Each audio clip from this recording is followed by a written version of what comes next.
नमस्कार, मैं वैद्य मूल कड़ू Ayurveda for healthy and disease free life इस यूट्यूब चैनल पे आप सभी का स्वागत है। आज हम बात करेंगे किसी भी रोग को समझने की सबसे पहली और सबसे जरूरी सीढ़ी के बारे में, और उस सीढ़ी का नाम है व्याधि के कारणों को जानना, व्याधि के निदानों को जानना।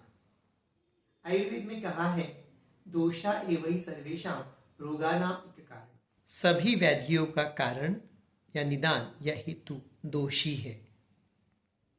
किसी भी रोग को समझने से पहले वो रोग जिस दोष की वजह से हो रहा है, उस दोष की प्रकोपक हेतु और व्याधि के प्रकोपक हेतु को समझना बहुत ज्यादा जरूरी हो। उदाहरण के लिए कब्ज को ही लीजिए।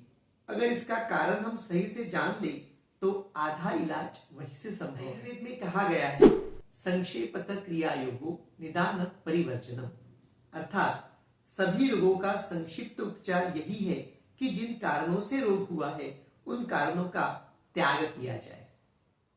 यानी केवल औषधि लेना ही पर्याप्त नहीं है, बल्कि जीवन शैली और व्यवहार में सुधार करना भी उतना ही आवश्यक है।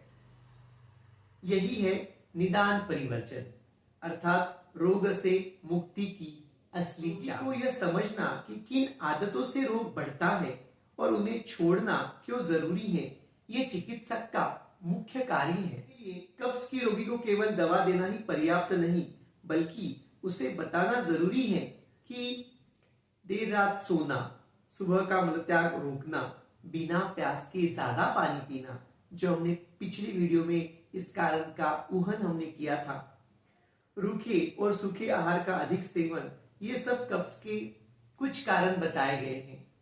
जब ये कारण दूर होंगे तो बिना औषधि के भी शरीर स्वाभाविक रूप से संतुलित हो। तो आइए हम सब मिलकर यह संकल्प लें कि हम केवल रोग का इलाज नहीं करेंगे, बल्कि रोगों के कारणों को भी पहचानेंगे और उन्हें छोड़ेंगे, क्योंकि जहां कारण रुके वही रोग। अगर आपने जीवन में निदान परिवर्जन को अपनाया तो आप सिर्फ एक रोग से नहीं बल्कि कई रोगों से मुक्त हो। इसीलिए कब्ज के कारणों पर चर्चा करना बहुत ज्यादा जरूरी है, उन कारणों को समझना बहुत ज्यादा जरूरी है।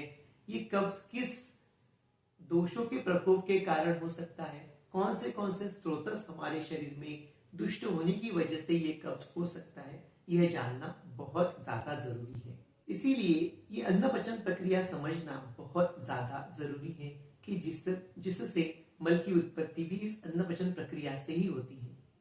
तो जो भी हम अन्न खाते हैं, चाहे वो कार्बोहाइड्रेट के रूप में हो, चाहे वो प्रोटीन के रूप में हो, फैट के रूप में हो, सभी प्रकार का अन्न यह अन्न व नलिका के माध्यम से आमाशय में जाता है। यही आमाशय जो अन्न व स्रोतस का मूल स्थान बताया गया है। इसी अन्न व स्रोतस में समान वात, अर्थात वात का एक प्रकार, और पाचक पित्त जो कि पित्त का एक प्रकार है, इन दोनों के समन्वय से वहां पे अन्न का पाचन अच्छी तरह से होता है। और जब अन्न का पाचन योग्य तरह से होने के बाद उससे सार भाग और किट्ट भाग, ये दो भाग बनते हैं। सार भाग वह अन्न का भाग है जिससे हमारे शरीर की सप्त धातुएं, अर्थात रस, रक्त, मांस, मेद, अस्थि, मज्जा, शुक्र और उनकी उपधातुओं का पोषण एवं संवर्धन होता है। और किट्ट भाग से हमारे शरीर में मूत्र, पुरीष आदि मलों की उत्पत्ति। इसी किट्टांश से हमारे शरीर में पुरीष भी बनता है, जिसे हम फीकल मैटर कहते हैं। यह पुरीष की उत्पत्ति पुरीष व स्रोतस में होती है, और यही पुरीष व स्रोतस में जो पुरीष की उत्पत्ति होती है, यही पे उसका संचय भी होता है। और इस प्रकार पान वायु की सहायता से गुद मार्ग से यह मल जो है, ये पुरीष है, बाहर निकलता है।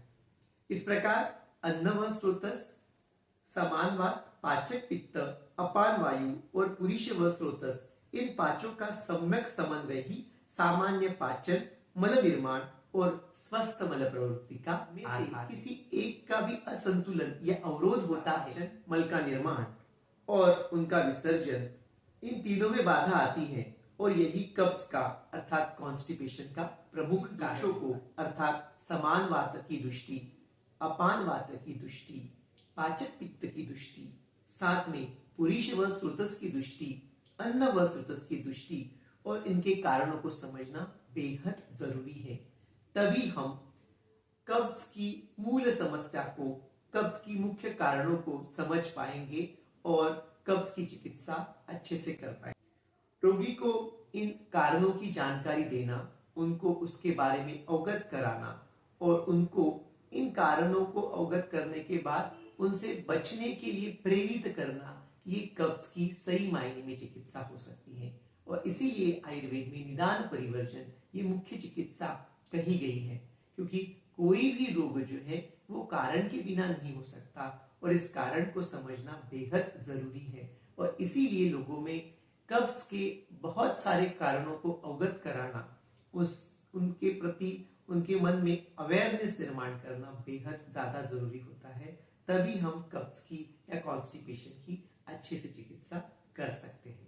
आगे के वीडियोस में हम पुरुष व स्रोतस, अन्न व स्रोतस, समानवात, अपानवात, इनके दुष्टि कारण कैसे कब्ज के लिए महत्वपूर्ण हो सकते हैं ये जानेंगे।